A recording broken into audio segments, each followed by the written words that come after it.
Hello, everybody. It is Steve, your friendly neighborhood lawn gnome. Welcome back to another video over here on That's Comical. And if you're watching and it happens to be a Wednesday, happy new comic book day. Well, I'm very excited for tonight's video because it's going to be a real treat. Besides the fact, Lindsay's back. It's great to see you, Lindsay. Good to be back. Thank you. Of course, and as always, we've got Andy and Cammy. I mean, you can't have a Batman discussion without these two. So, guys, great to see you both. Hi, everybody.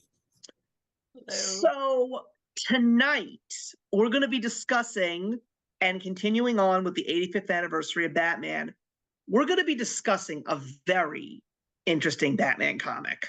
Now, when it comes to the iconic Batman stories, we've already discussed and reviewed them, and there's still a really good chunk of them that we haven't even gotten to.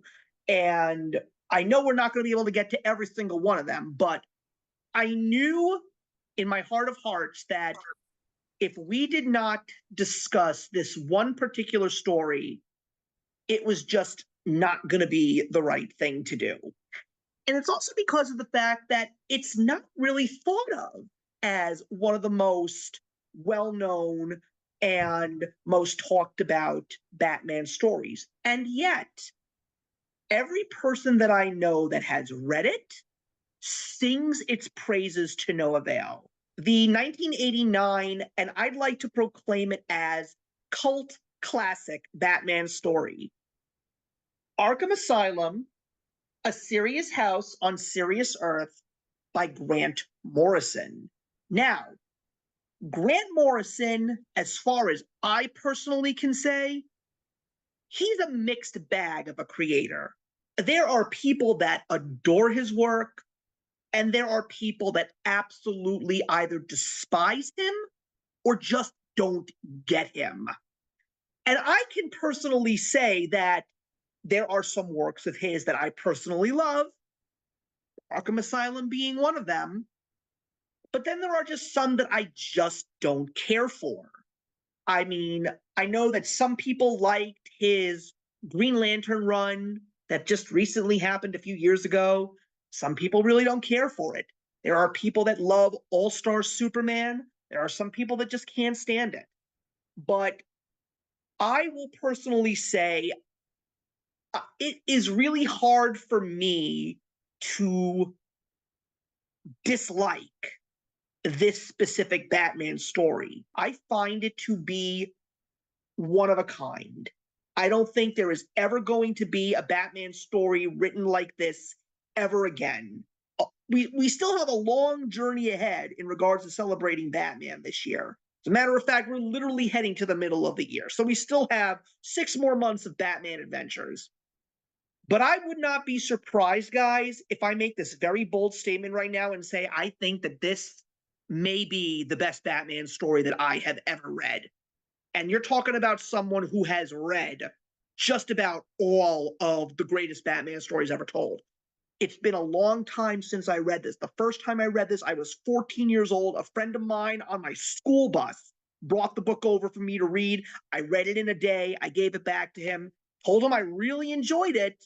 But the truth is, it's been so long, I completely forgot about this book. Reading this book in my early 40s, I gotta say, pardon my French, everybody out there, holy shit. This is a powerful, no holds barred, in your face story. And it couldn't be more intense when the main plot is the nuts are running the asylum. Have at it. I'm done. I just really want to know, because I was thinking the whole time I was rereading this. Cammy, did you love this book? Just from the like, it's okay if you didn't, but I really want to know, did you love this book? I know it was either going to be you or Steve that was going to ask me that first rattle out of the cage because of my connection and love with pork. Um, do I love it? No. Do I like it? Yes.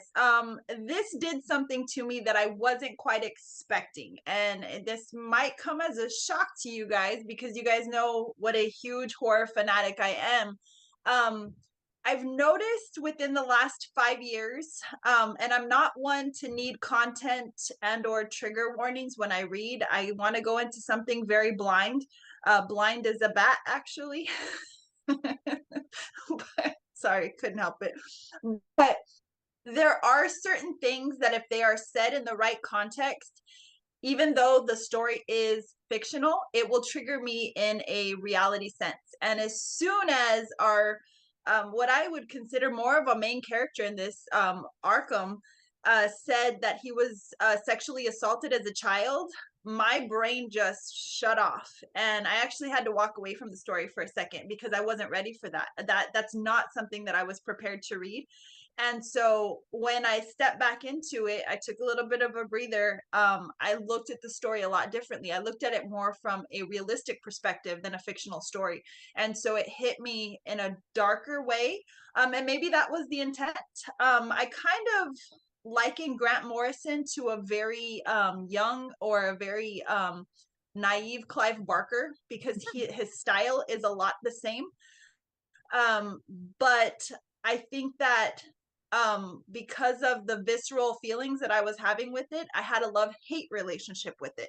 I also, and maybe you don't want to get this in depth on this, Andy, but I also didn't really love the hate that the Mad Hatter. So you guys know, sitting in the room, I'm a huge Alice in Wonderland fan. So seeing the Mad Hatter as a part of this story, seeing all of the traces of Alice in this story were just amazing to me. But what I didn't appreciate is what this author did, which a lot of authors do, is they tagged Lewis Carroll in a dark way and made him out to be a pedophile. Lewis Carroll is not a pedophile. He was a child photographer. And it's so often misinterpreted in history, and it's alluded to in a lot of nonfiction books that he was a pedophile, and he's not. I liken the syndrome to Michael Jackson. Michael Jackson also got the same treatment while he was alive. These men enjoyed forgotten. They were not understood. And when it's a really weird dynamic, because when you are of a certain stature, which Lewis Carroll was very well off. His parents were prestigious. They were both professors at Oxford. He himself taught at Oxford. So when you are of a certain of caliber, you can't just hang out with regular people. And if regular adults don't get you, the beauty of a child is their imagination. And some people find it weird that adults want to hang out with kids. And I know this can even come across skewed saying this out loud now. It sounds crazy, but I will full-heartedly defend Michael Jackson, and I will full-heartedly defend Lewis Carroll in my life. They only hung out with children because the children didn't judge them. The children didn't make fun of them. The children didn't find the things that were wrong with them and continuously point them out. All they wanted to do was play with their toys and have fun. And all they wanted to do was enjoy the whimsy of the world. So when our author finally kind of took the Mad Hatter to that dark place, that really just jarred me a little bit too, and I really wasn't prepared for that. I do like the references that he chose to pull out of Alice, because they were very dark references, and I think it was very relevant in this story. So to fully answer your question in a very long-winded way, Andy, I have a love-hate relationship with this story, because there are certain elements of it that are dark and beautiful. There are certain elements of it to me that are so dark and twisted that I didn't enjoy it as much as maybe I should have. No, I don't think there's any correct way to enjoy it. So I don't think there's any, enjoyed it as you shouldn't have. It's interesting the stuff you point to, because I very much read this as, and it feels so silly because 1989 isn't that long ago, but I guess it's starting to be a little while ago. I do read this story as feeling very decidedly from a different time. And clearly this is one of the, it's like there was this renaissance happening with the quote unquote maturity of stories that could be told in comics at the time, mainstream comics at the time, right? And I do think you're right, Cammie, to point out, like, there's some themes in it that you might expect a little bit more of a warning, or you might expect to be explored in a little bit more of a nuanced way if written in 2024. So I don't have anything particularly eloquent to say that, other than I think I largely agree with you that there is some. I mean, this book is often described as disturbing, and it is, right. And I think I completely understand where you're coming from and why it could put someone off of the story, take someone out of the story. At the very least, I think it warrants discussion. So I'm really glad that you mentioned it, because it's a really kind of important thing to grapple with when thinking about the story. Cards on the Table, I do absolutely adore this book personally. I see it as one of the best Batman stories ever. We had the conversation before when talking about The Long Halloween about like greatest Batman stories. I think of that as like a great exemplar of like what you think of in the pop consciousness as Batman. I think of this also as a contender for best Batman story, but going with what Steve points out, it more of a cult classic. It's not exactly the one that you would recommend to a friend who saw a Batman movie and was like, I might like to read a comic too. Because what this one is about is something we talk about all the time when we're doing Batman stories, which is how Batman relates to his villains, how they foil him, how he is or is not like them. And I think it gives this nuanced read into Batman's psyche that sometimes when it's looked into can be kind of trite, kind of the concept of like, oh, he's dark, he's in the darkness, like, is he just kind of like these villains? No, like in most stories, like Batman is clearly the quote unquote good guy, right? And even here, like he has a sense of justice. He's the one we're cheering for. We want Arkham to be brought back into some kind of order. But this goes beyond good guy, bad guy. How is he and how is he not like his villains? And this story really kind of like gets to like the id of Batman and how that is shared by the villains and what that superego is that informs it throughout Batman stories. It is a difficult read, but I think a really rewarding one. Um, Largely because of how I think it can make us think about Batman villains and Batman himself in other stories kind of forever.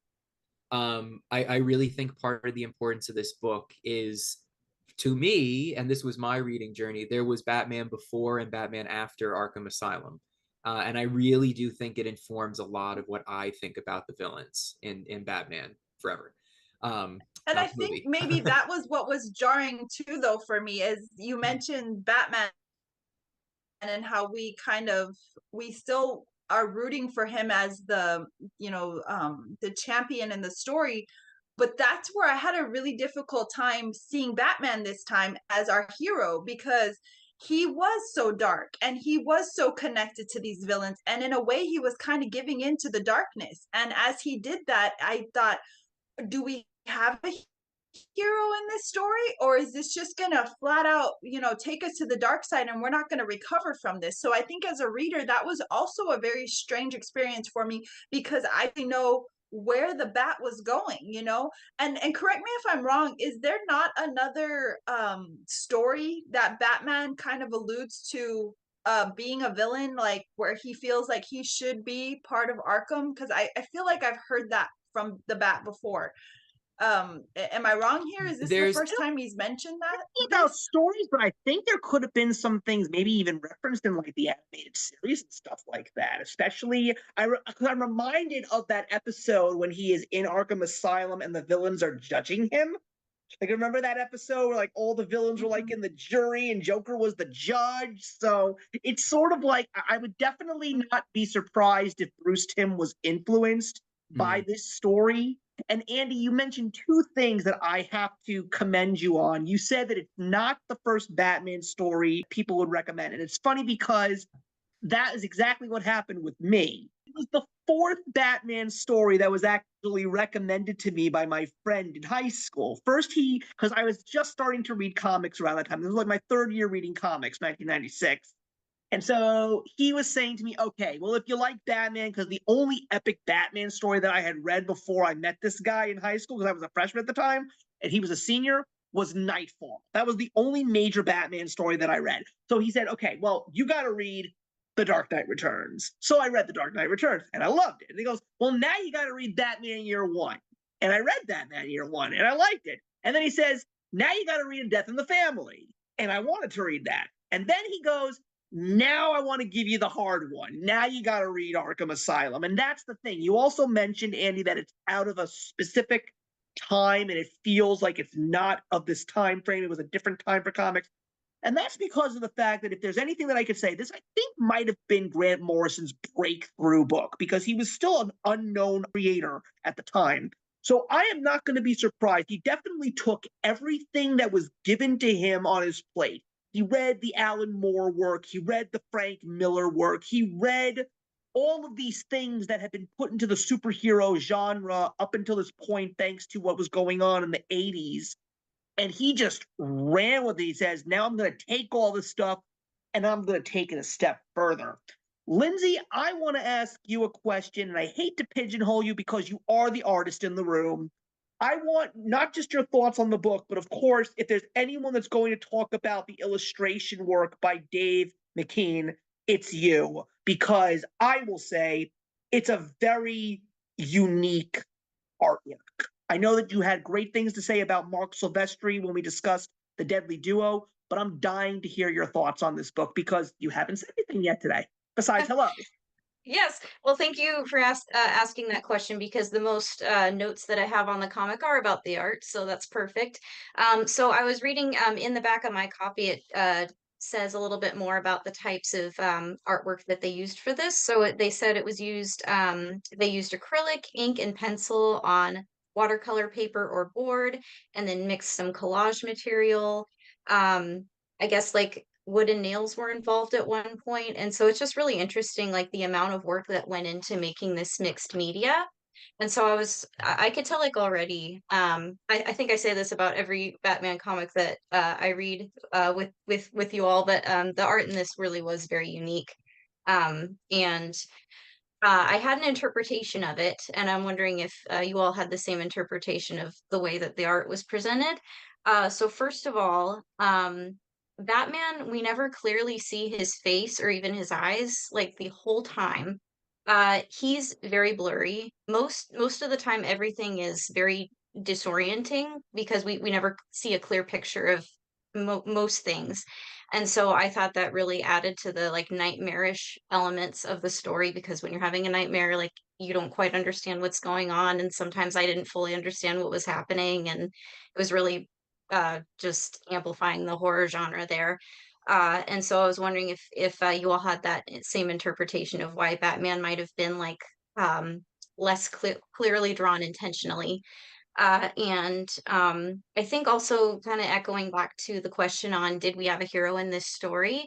I think blurring him out and kind of making him very unclear um, kind of made him more of an observer, I guess, as he was going into Arkham Asylum and seeing everything. And he was, I mean, I think he was the hero in the story, but also I think for the most part he was watching everything and we were watching everything. And so that's, I guess, the first point I wanted to ask about was that element of the art. Yeah, the artwork, I will say, is very captivating. It's very abstract. I mean, it definitely, again, I know that Cami appreciates all the Alice in Wonderland references, and that's what I think Dave McKean added to this story in the Alice in Wonderland theme. Like, he made it look like we were going mad. He made it look so creepy and haunting because that's the way you're supposed to feel while you're reading this book.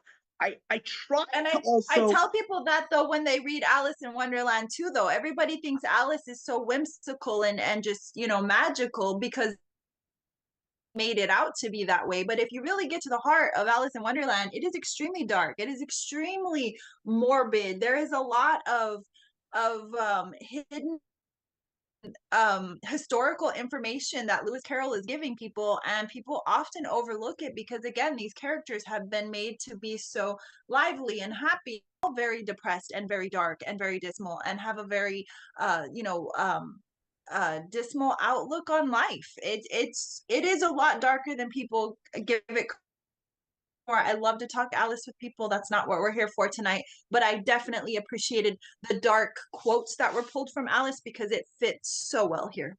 Yeah, I also am not sure because I tried to do some research on this. Because another thing that I appreciate about this book is how unorthodox the package is. Because this is not a Marvel comic. And I know that we've referenced the Image Revolution documentary a couple of times already, even with this whole group of people here. And remembering hearing how guys like Rob Liefeld and Todd McFarlane got really angry because Marvel wouldn't let them create in the ways that they wanted to create, because they wanted to be unique, they wanted to be different, like they wanted to break panel borders, they wanted to show characters in ways that characters had never been seen before in a real fantasy element. And I feel that Grant Morrison was given those liberties over at DC because this, I might be wrong. And people, if you're watching and I am wrong, please let me know what the correct answer is because I'm dying to know.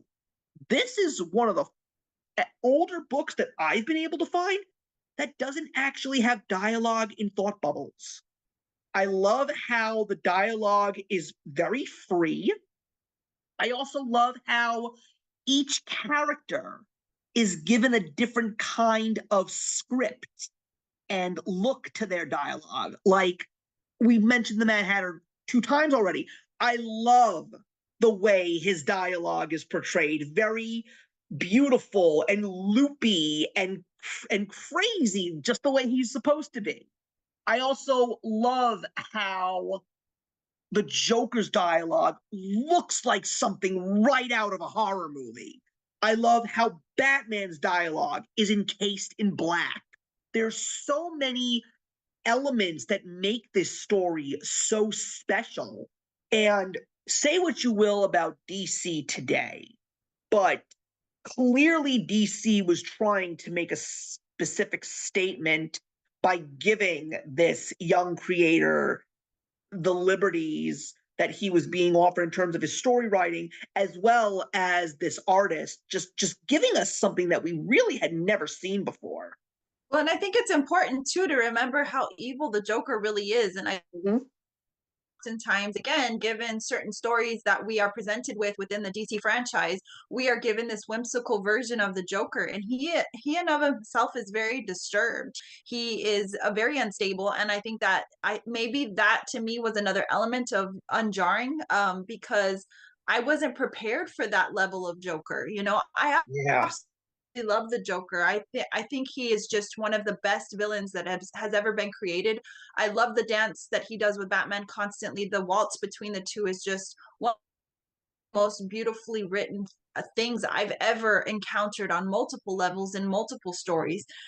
Here we touch some very gray areas, and I just my brain wasn't ready to go with that. I think that Stephen and Andy, you both had the privilege of having read this, earlier when it was in its debut stages, and you were obviously younger.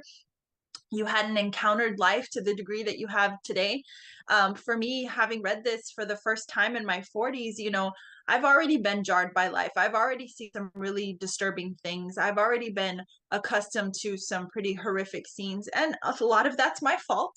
I'm not discrediting my joy for the macabre. I definitely bring it on myself, but I also know my limitations, and I'm not one for gore horror.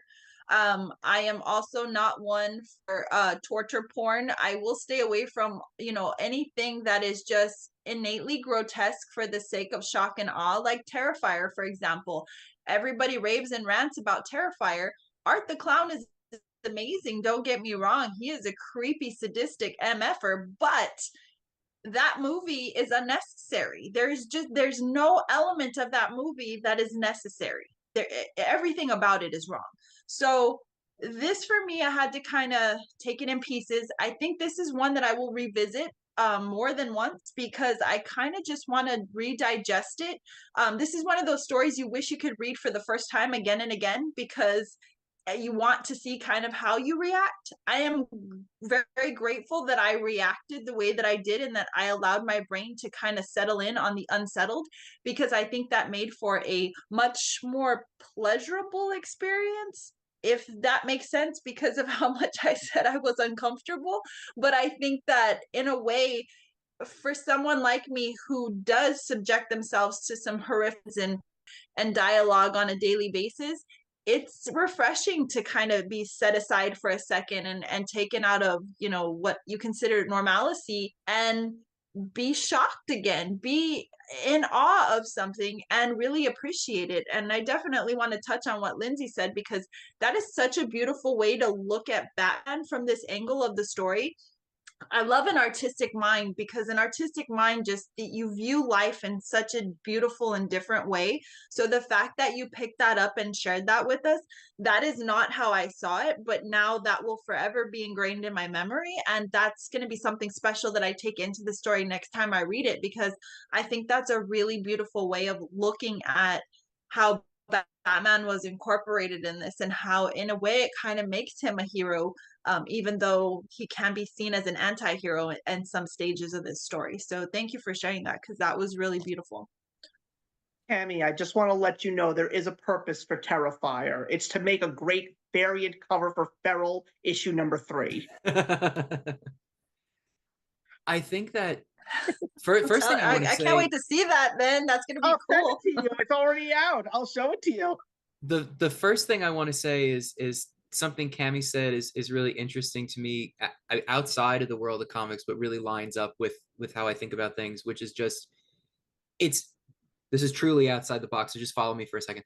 It's very interesting sometimes how people worry about how media could desensitize a person, when I think Cammie is exactly right, that part of the reason why some of these themes I was able to absorb when I was younger is that I didn't have the life experience I do now when I first encountered them.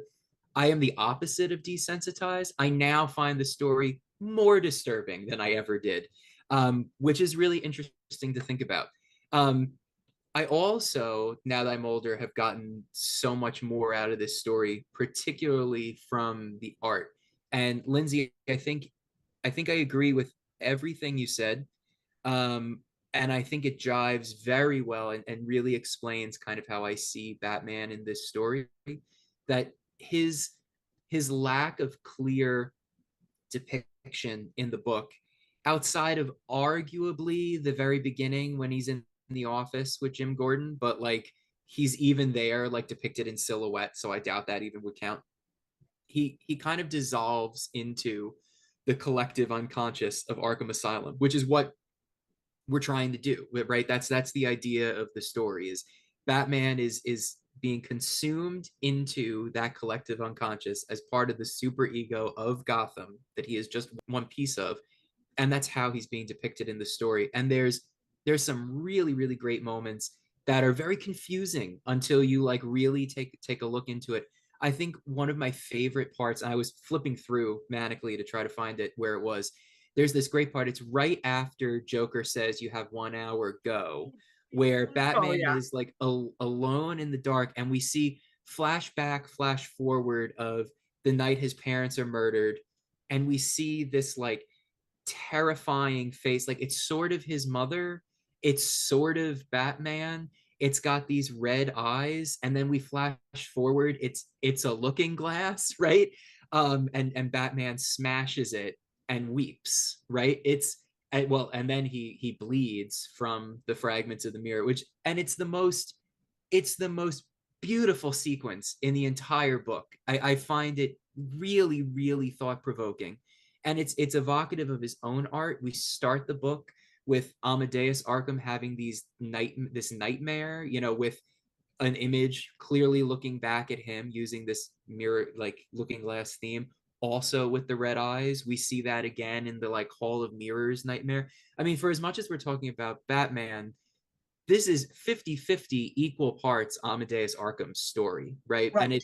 And it's almost like his history is the genesis of this unique collective unconscious to Gotham, right? And that Batman being consumed in the imagery of the looking glass and the mirror and the broken shard and the nightmare, it's all what he is experiencing. It's breathtaking. It's incredibly done. Absolutely incredibly done. I think it's wonderful. That's what I wanted to ask, as a matter of fact, because you didn't go too far. You only scratched the surface. But it is part of that scene that you're mentioning that is probably the scene. I call it the scene. It's the scene that my friend told me why I need to read this book. I would love to hear everybody's interpretation. And it's the scene where he knows he's got that 1 hour, and Batman takes that piece of glass and he shoves it right into his hand. Like, I don't really know why he did it. Is it because he was trying to get down to the level of the current stakes? Was it because he just needed a simple adrenaline rush because of what he was dealing with? But I've certainly got my thoughts, and I'd love to hear everyone's. But what I was trying to say was, I'm sorry, Andy, but what I was trying to say was, you're right. This is two stories side by side. Yeah. It's the story of the man who founded Arkham Asylum for the purposes of keeping his mother safe, because his mother unfortunately was losing her mind. And then it's up to Batman because he gets the call that the inmates are running the asylum and they're going to kill the doctors. And there's a couple of other things at play that I would love to get into. Particularly, I would love to talk about Two-Face, because I completely forgot about that whole piece of this story and how crucial it is to the story. So I will shut up. You don't need to. The short version of the one other thing on art I was going to mention at that time was just the clearest image in the entire comic. I think I'd need to flip through the whole thing again. Is just before the first time we see the statue of Saint Michael slaying the dragon, and the second time when Batman encounters it. It's kind of the clearest image that we get in the entire book. And it's Batman's salvation in being able to take down Killer Croc in that moment. So I really, really love that the clarity is the good slaying evil, and Batman can latch on to that. And he completely gets consumed again by the darkness. We see the fight happen in silhouette right after, but we see he grabs hold, he is safe. He sees the image of Saint Michael, he seizes the spear, he wins. That's like the only clear thing we get in the whole book. Anyway, love that one. Say that quickly. The Batman with the shard of glass. So to end my thoughts on that scene and everything it means about the mirror images and the red eyes and the connection with Amadeus Arkham, my interpretation of that, Steve, and it's merely an interpretation, so I'd love to hear what others think on that specifically, is this is our incredibly grounded take on Batman's literal through the looking glass moment. So he is given permission and encouragement from Joker to go off into the asylum. He faces his worst demons immediately by being consumed into it. And then he literally goes through the looking glass in order to be part of this mad world that he is a part of and accepts as part of himself. It goes to show that it is not pretty doing such a thing. And it reminds us that this, serious house that we're in, we're going to make lots of references to Alice in Wonderland. But what does it really mean to go mad? And what does it mean to look through at that mirrored world, that other that's within us? And it's not pretty. And so it's a very visceral depiction of that. But that's my read on that moment. And it sticks with you. Oh yeah. I think it's one of the most, it's the one thing that I distinctly remember about the book, not having read it for over 20 years. But again, that's why I keep saying how unique the story is.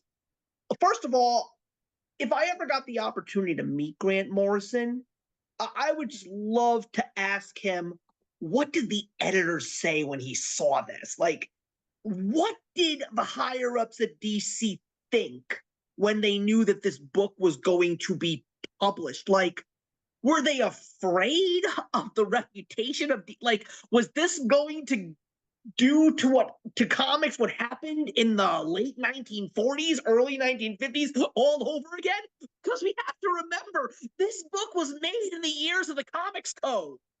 That's what's even crazier about this. But it also showed that we were heading into a time when comics were going to go back to their dark roots. I mean, this is literally on the cusp of the crazy 90s and the intense stories that we got from Marvel and DC, and of course, the birth of Image and the explosion of the indie book scene. So this book is one of those that really showed us what comics had the potential to be and do after many years of not being allowed to do what they could do. It's interesting that you make the looking glass reference there, because my brain didn't go there. When he shattered the glass, I was more thinking like that he was shattering the bat signal in that moment. It was kind of like, to me, a euphoric moment where he was kind of destroying what he is, in the same regard,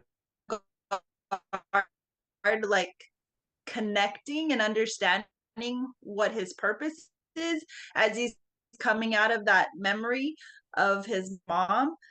Your question, Steve, perspective, he used the glass, unsure of who he was within that asylum.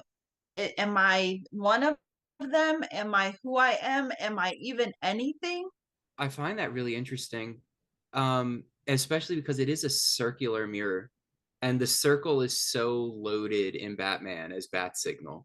And so that thought hadn't crossed my mind at all. And I think it can very easily layer on top of what I was saying without subsuming it, right? That's really astute. I would imagine that Grant Morrison put that level of thought into it, that it's not merely a mirror, but it's the mirror of Batman. That makes a ton of sense. Yeah. The two together for me really works for me. Yeah. Great job. Yeah. Lindsay, your face is telling me you want to say something. Please. Well, so I'm actually like just looking back at that spread again because this was part of the story that I was a little bit confused about, because going back now I can see that those few panels in this spread here where he is shattering the glass, they are a different color scheme. But when I was reading it for the first time, it all just seemed to blend together. Yeah. So the only thing I can really add is that the next spread where he has the shard and is putting it in his hand, is that the whatever was happening to him, like the warped memory, was just like right from the get-go was just too much for him to handle. But yeah, I don't know if I have an interpretation for when he's actually shattering the glass though, just because upon the first read it all just kind of seemed like one just encompassing kind of I would maybe not memory but warped memory, I guess. Yeah. And warped memory is correct, because I have the spread, because it's what we're talking about. God, I love this book. I didn't notice at the time that the marquee changes between Bambi and Zorro. I don't know how I missed that, but God, that's great. It's so, I mean, like, it's so, yeah, that's great stuff. I wish I could be a little more eloquent there, but I'm just like, oh, that's a layer of it that I wasn't even putting into my reading of it, because I was too consumed in, wow, that's so amazing, he's going through the looking glass, that I didn't read the goddamn words.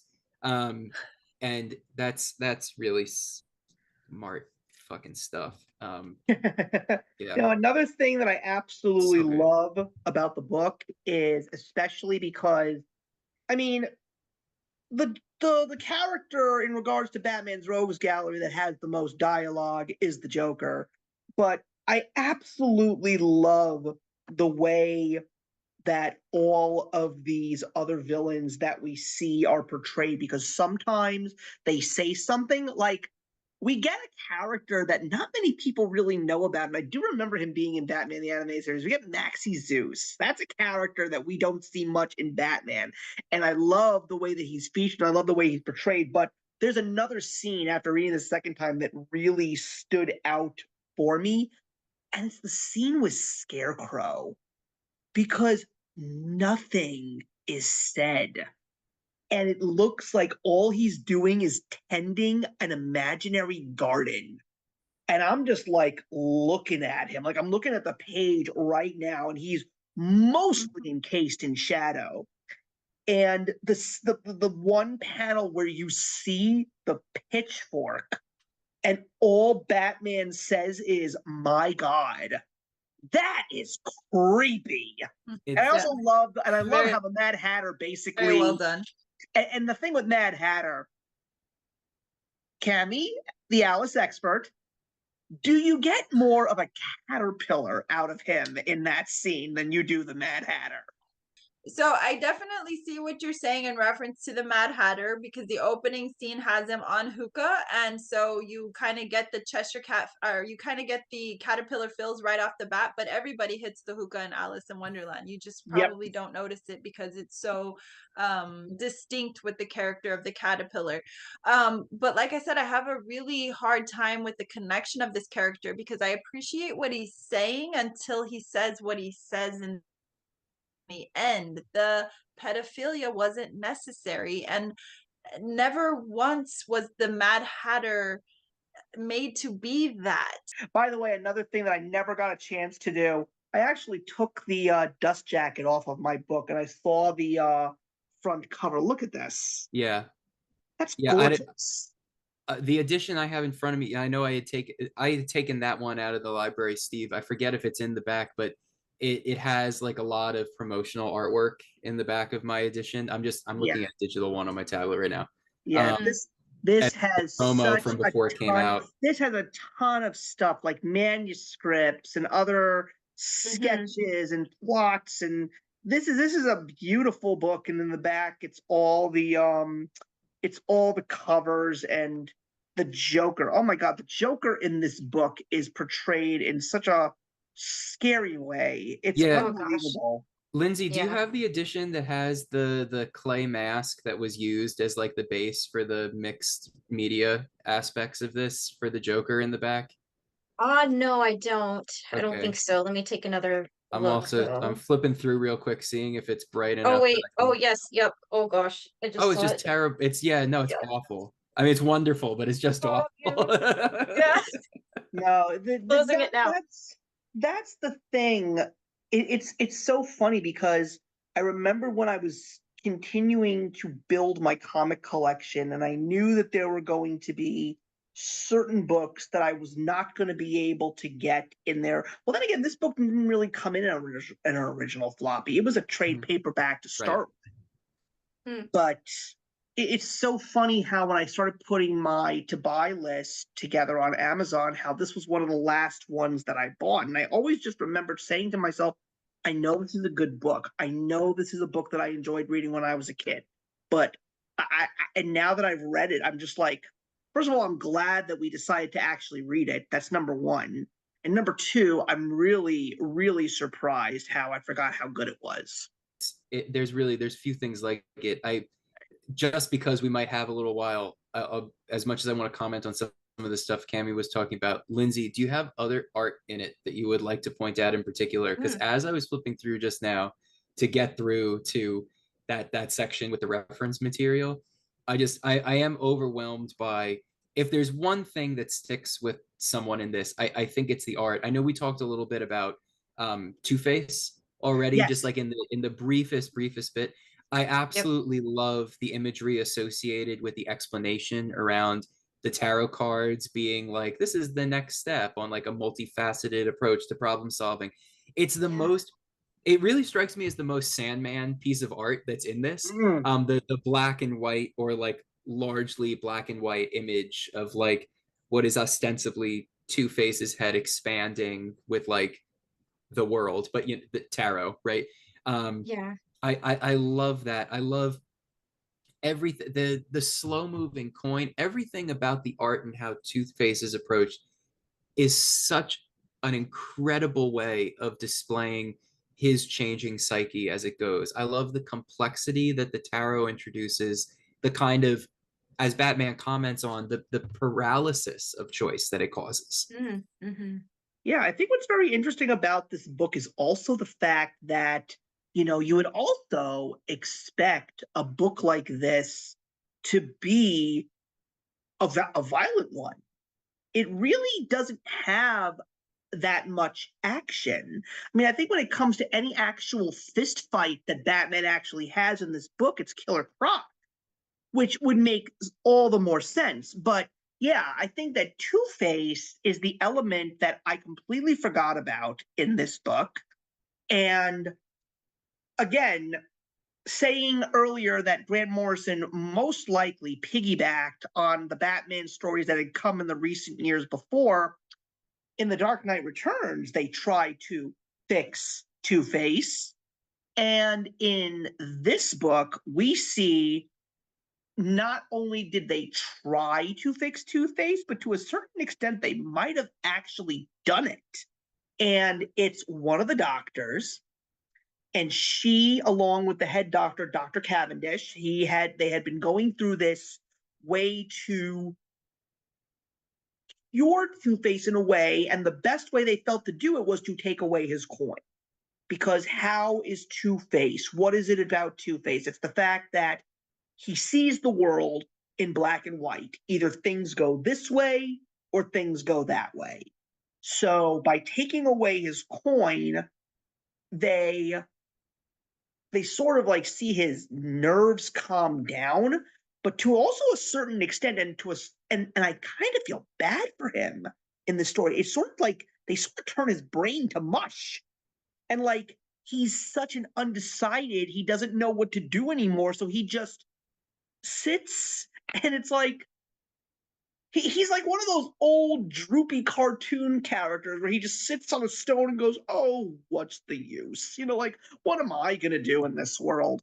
Well, I And mean, it's worse. yeah, He sits in his own filth. Like he's so that completely paralyzed by the quote unquote freedom that's afforded to him by the additional choice, or what they have reduced his problem to being the difficulty of choice, whether that's accurate or not, is what causes the problem. And then that it is Batman who returns his coin to him in this, big 50-50 chance moment in the story, right? Of Batman saying, let Two-Face decides. And it's so loaded because when you see how Two-Face is introduced in the story, you feel badly for him. You can't not. He's so broken. And then when you see Batman return his coin to him, it's so charged. There's a mercy in it because we feel like this release of, oh good, he's no longer this broken person who they are trying to change to be broken. Sometimes things need to be broken down to be built back up. Like is said to Two-Face, and Batman kind of rejects it, right? And it's a very interesting kind of, seeing Batman as he starts to pull himself back out of the asylum and separate back out from it. It's like he returns this comfort to us of black and white, and it gives Two-Face comfort, and the reader has comfort in it. It's this moment that reads like a Batman story. You almost, you wonder what the trick is, like that Batman is trying to pull. Like surely he knows he will get out, and you really are left with the unsettling feeling that in that moment Batman, returns certainty to it and might have been ready to die there in yeah, that scene. And I'd also, a very related note, I think I've used the example in the channel before, but for people who haven't seen every video on the channel, something I've always said about the art of comics and the value of the medium is there really are truly things that you can only show in comics that don't fly in the written word, in song, in movie, in purely still frame. And my example is always the flip of a coin. Because in film, yes, you can use slow motion, but in comics, there's a gravity to every frame and what's chosen to be lingered upon and focused on. And in this book, we get an entire page that is simply that coin flip, right? And I want to illustrate to people who might be new to comics, man, what a weird comic to be a new comic coming into. But if you're new to comics, really think about this page. And even though it's there's no dialogue and it's quick and you can flip by it, really think about how different that would look depicted in anything other than a comic. Even getting to have that exact perfect moment of the lightning strike at the apex of the flip. You can do it in film. Does it linger with you in the same way? Does it let you sit here with it? Does it let you be in this moment, this series of moments in the same way? My contention is it definitely doesn't. If anyone ever wants to tell you that comics or the graphic novel form is a lesser art, something finding itself, it's something childish about it, it's pages like this that I point to say it's not just someone who's a great painter decided to paint a comic. It's not just someone who's a great writer decided to write a comic. You simply cannot do this in anything else other than this medium. And I Two-Face is incredibly interesting in this book. This moment is incredibly jarring to think back on what it means. And it's only in comics that we can still frame this kind of moment in time and everything it means. So I wanted to create an opportunity to mention that because this book is goddamn genius. You know, I got to be Yeah. honest with you, Andy. I can't remember the last time you were just so passionate about a book. I and it love this my book, heart. It man. really does. I love this book. It's not my favorite Batman comic, but if someone says it's theirs, I'm like, well, how could I? If you want to say it's the best, what am I supposed to say? Well, That you're apparently wrong? that's It's apparently great. that's what I said today because it really is a genius piece of work. I mean, Yeah. Lindsay, I know that you said a couple things, but I never really got your overall thoughts about the Yeah, book. overall, Oh, so as you could probably assume, like I don't read very much horror. So uh it was like pretty jarring for me, but I do think objectively like it's a really well written and well illustrated story. It was, disturbing and horrifying like it set out to be. So I think you know, um mission accomplished there. I think I like I said, like I think it's really well written. For me, I think like I probably wouldn't go out and read it like um on my own, I think. And I think if I reread it, I'll need to like be in the right mindset. So that's kind of my overall Yeah, I definitely on that. would like to try and read it again myself. But obviously, we get towards the big question here. And the big question is what is it about these two stories that we get, and what is the connection here? So you would think it's the bat, but it's actually not just the bat, it's something else. And we find out who is the culprit that created this hot mess that we got in the pages of this book. And it's the head doctor. And the head doctor, Dr. Cavendish, the reason why he let all the inmates out is because he discovered Arkham's story. So everything that we were seeing portrayed in illustrated form was actually in the pages of a journal that Dr. Cavendish actually found. And he felt by bringing Batman to the asylum that the ghosts within the walls would finally be at peace once the threat had officially been thwarted. So by bringing Batman to the asylum and possibly getting killed, he felt that all would be right with the world.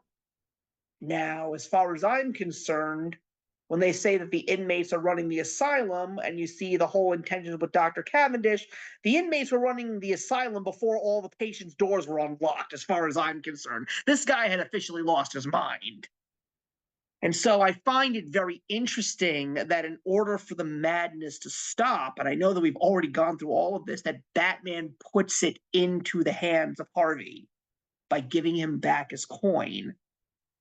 And then we get the interesting little twist at the end, because apparently they did the whole reason for trying to cure Harvey was because every step and every meaning and every purpose in his life is based on what that coin is going to tell him.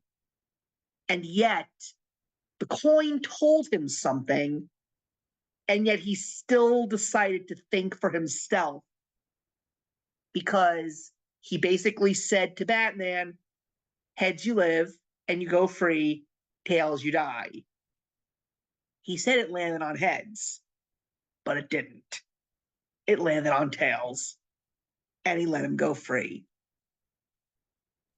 Maybe it's the same way that when you hear those famous lines in Christopher Nolan's Dark Knight film, when the Joker, not Two-Face, but the Joker says, I don't want to kill you.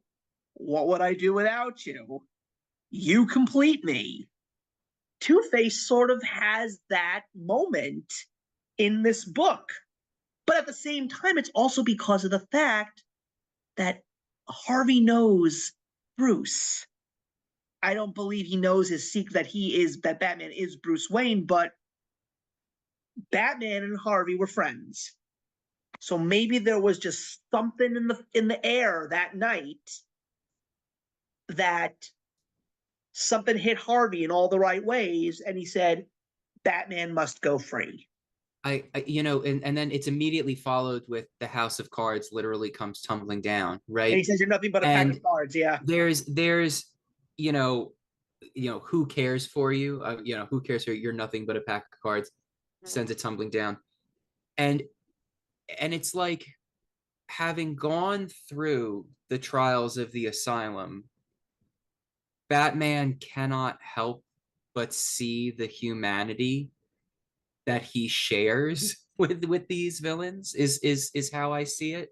And that, I mean, we get this angelic portrayal of Two-Face at the end here. He is surrounded by white light, and he does, what we want to see. We want to see Batman go free. This is a Batman story. We want to see that.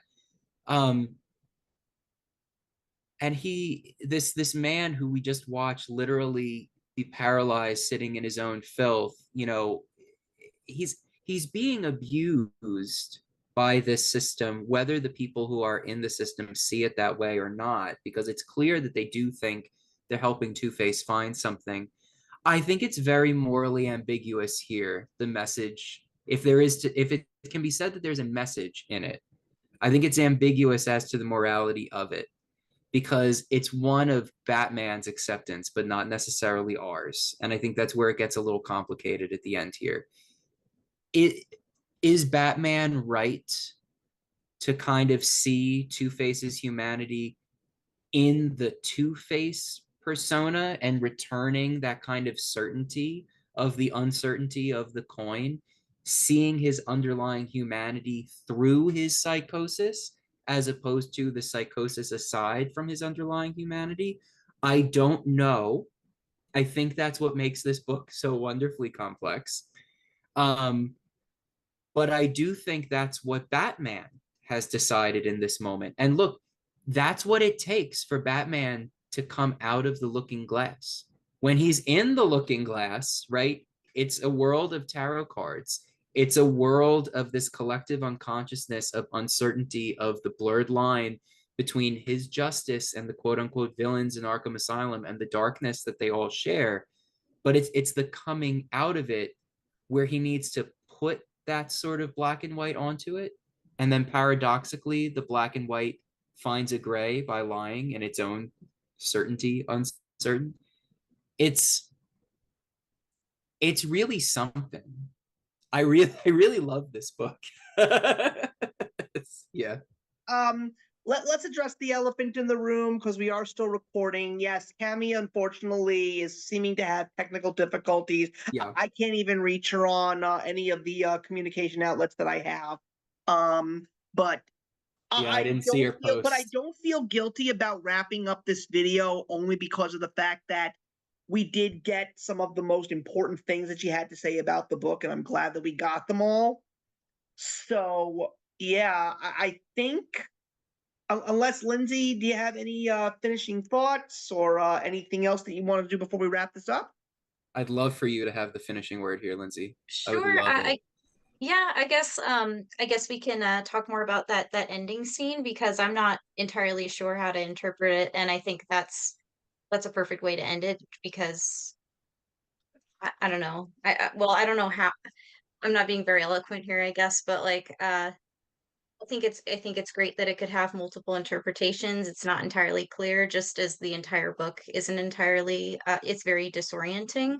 But a few possible reads I have for it for why Two-Face made the decision that he made.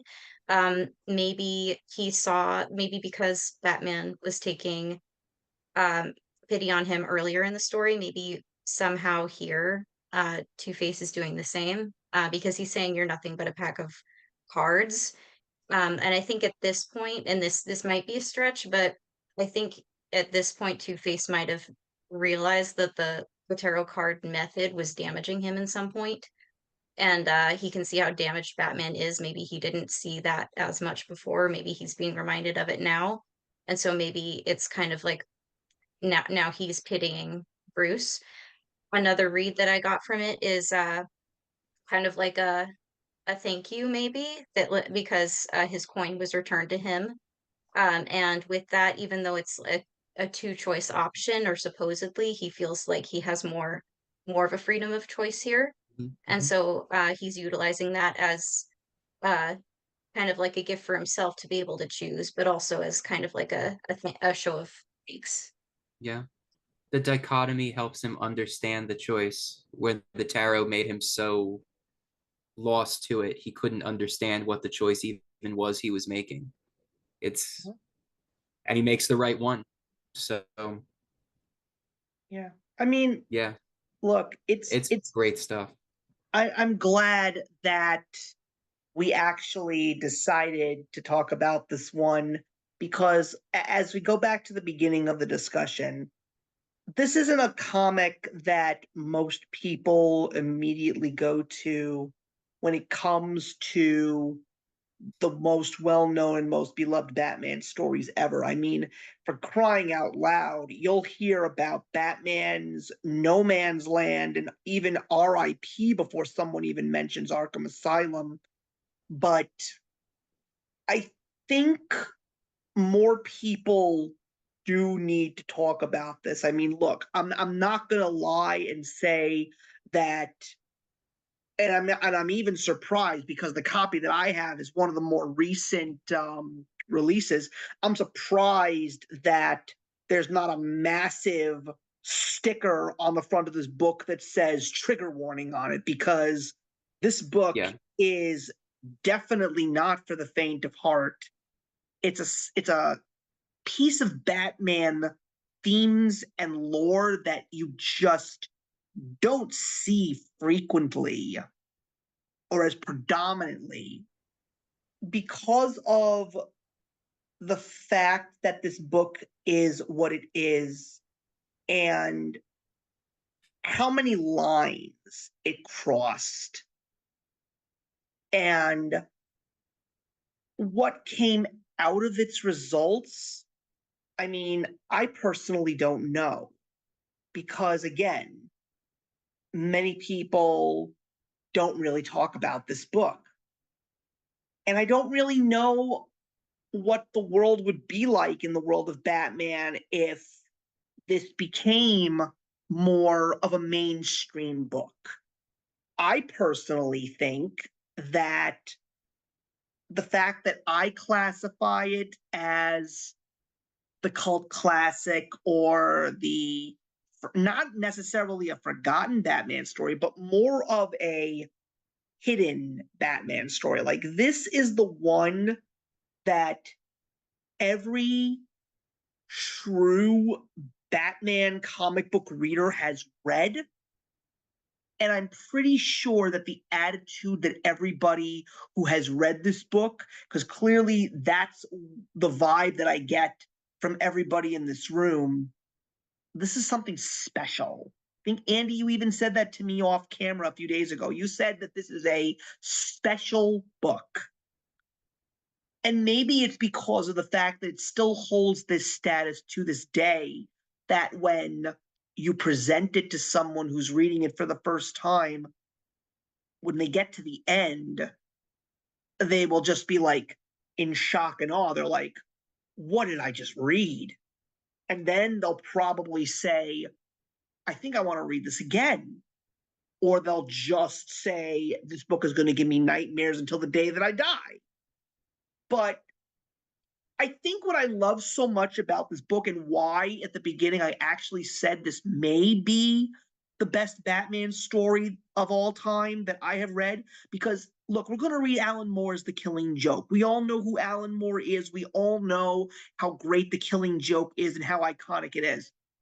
But I think the reason why Arkham Asylum stands out is because it's one of the very few Batman stories. It may be the only Batman story that's not clear cut.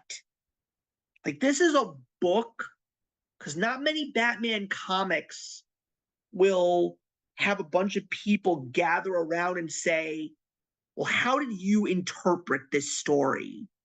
You know, most comic books don't really give you that kind of an opportunity. I mean, I'm going to bring up such a horrible reference right now, but because it's not even because it's a spinoff on a really, really great television show. But I remember the episode of Girl Meets World, not Boy Meets World, but Girl Meets World, where the new English teacher comes I'm looking in forward to where this one's going. and has them all read The Dark Knight Returns. And I'm just like saying to myself, is that a book that you can really have a literary discussion about? I don't personally think so, because again, this is a book that I've read cover to cover numerous times, and I love that book. I love the movie version of the book. It's a great book, but I just don't see how you can actually have a conversation about that book in a middle school or high school literary class. This book, I think you can.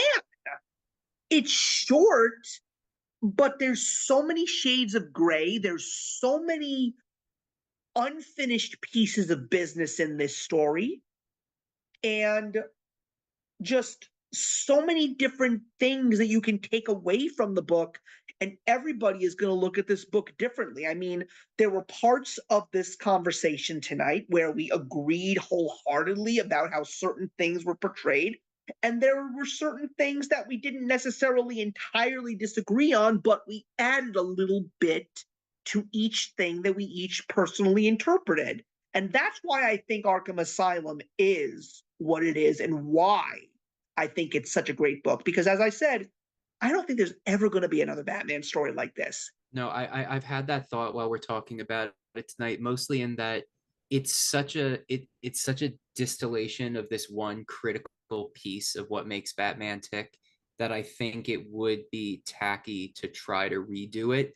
You can do stories all you want of Batman in Arkham Asylum and encountering lots of like villains in the Rogues Gallery all you want, but there's something about this one's like literal through the looking glass pouring Batman's being in with the villains that like this really has just accomplished is kind of how I look at it.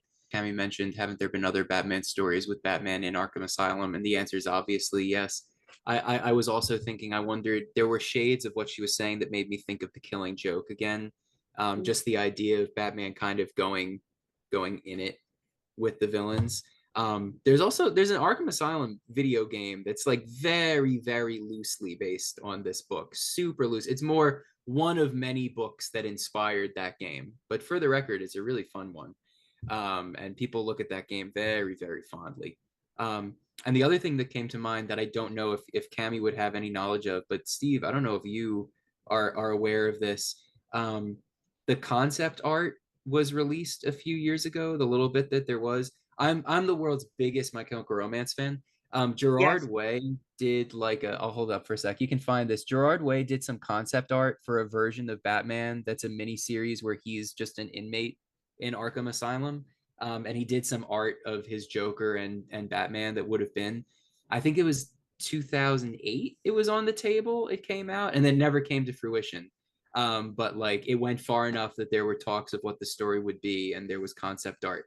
So that would have been a Batman in Arkham Asylum story. But it's one that didn't actually happen. It's just one that, at least in my universe, people talk about a lot. So, it's one of those things where I mentioned the example earlier on.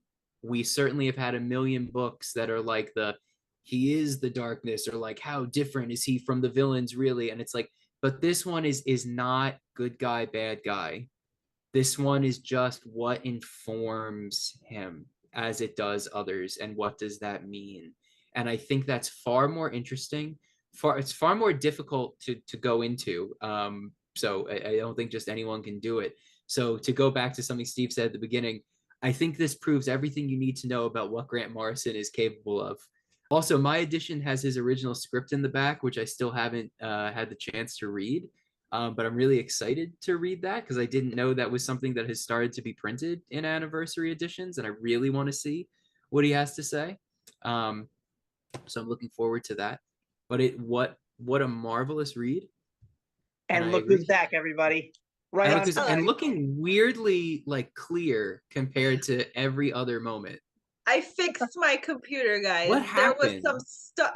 It was doing like 10 downloads in the background, and it was not giving me any warning at all. I checked for downloads before we started this, and there was nothing there. I apologize sincerely, guys. There is It had nothing nothing to to do with apologize my about. internet.